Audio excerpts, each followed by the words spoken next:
Hi there, it's Lisa here on our fourth Sunday of Advent. Our first reading is from the book of Isaiah, the prophet Isaiah, and our reading starts in the 7th chapter, but on verse 10. And so if you know what happened from the beginning of that verse, there is this little plot going on between two neighboring countries, so to speak. The king of Aram and another king want to come and take over Judah, which is where Ahaz, that's our name in the first line here, where Ahaz is king of Judah. And Ahaz gets wind of this. They're going to set up a puppet kingdom, and Ahaz is very scared that this is going to happen.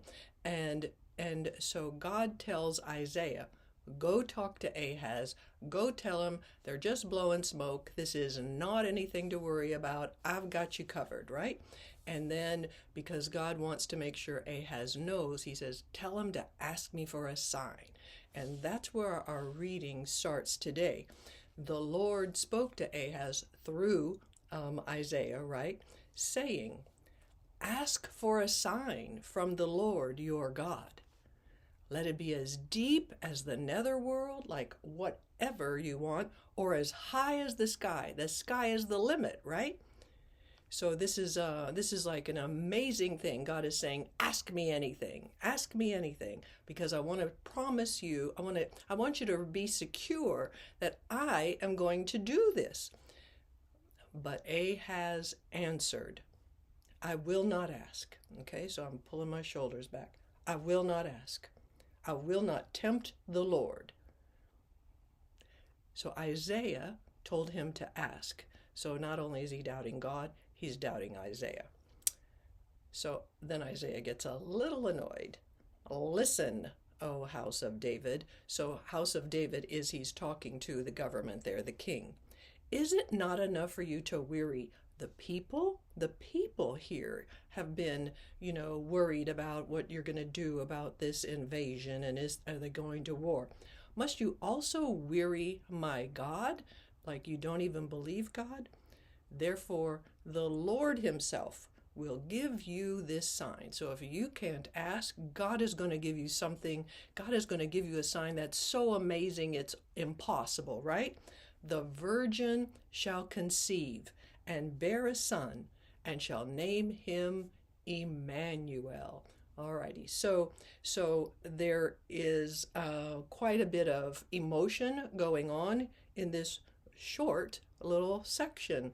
But if you read from the beginning of chapter 7, you will see what is going on. And if you want to continue reading, you'll see that Ahaz still gets into trouble. Yep. Okay, so when we read the reading from the book of the prophet Isaiah, the most important word in that line is the name of the book, so that people can orient to what they're hearing. So Isaiah, we've been hearing from that for quite a while, right? Yes, and most of it is consoling. All right. And then we wait 1, 2, 3 seconds before we start our reading. The general instructions for the Roman Missal say to do that, so we do. And so the reading from the book of the prophet Isaiah. And it also is good if you would look at the people when you say that, so that they're included, right? Make your eye contact. The Lord spoke to Ahaz, saying. So I would take that line slowly so that people can anchor. So this is God talking. Ahaz is the king, if they remember from a couple weeks ago. Ask for a sign from the Lord your God. Now, how would you say that if you want to tell somebody, ask for a sign? Wouldn't it be kind of eager and excited? Let it be as deep as the netherworld or high as the sky, right? This is an amazing thing. God is saying, ask me whatever you want. But then it's going to change here. But Ahaz answered, I will not ask. I will not tempt the Lord. So that's short phrases. The word not is a little more emphasized than the other words, short and crisp. And then we're changing again. Then Isaiah said, listen. So how would you say that? You're trying to get somebody's attention, right? Listen, O house of David.